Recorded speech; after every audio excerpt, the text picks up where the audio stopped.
Maxime Baduel, je suis directeur général de la Fédération Solidarité Nouvelle pour le logement, fédération d'associations qui met en service des logements à destination de personnes en situation de très grande précarité. Plus de 90% de ces personnes sont en dessous du seuil de pauvreté et qui les accompagne individuellement via des travailleurs sociaux et des bénévoles.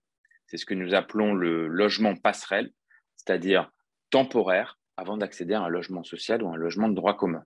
Il faut savoir qu'aujourd'hui, en France, il y a plus de 4 millions de personnes qui sont mal logées, dans un peu moins de 1,5 million en Île-de-France. La crise sanitaire et économique a renforcé ce phénomène avec plus de 9 millions de personnes vivant en dessous du seuil de pauvreté en France et 10% des plus pauvres avec un revenu inférieur à 715 € par mois. La pauvreté, l'exclusion, les inégalités appellent à trouver des solutions pour briser cette spirale qui conduit inévitablement à la précarité. Au quotidien, finalement, on met en service des logements, on les entretient, on loge des personnes en situation de très grande précarité. Et en fait, finalement, ce logement, c'est un petit peu le point de départ de leur nouvelle vie. Il y a un accompagnement qui est organisé avec des travailleurs sociaux et des bénévoles.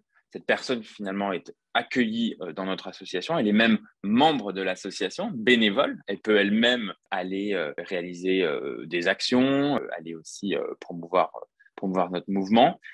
Mais avant tout, c'est un nouveau point de départ pour cette personne. C'est un moment finalement où elle va pouvoir souffler un petit peu. Ce sont des personnes qui ont toutes vécu des situations extrêmement difficiles précédemment.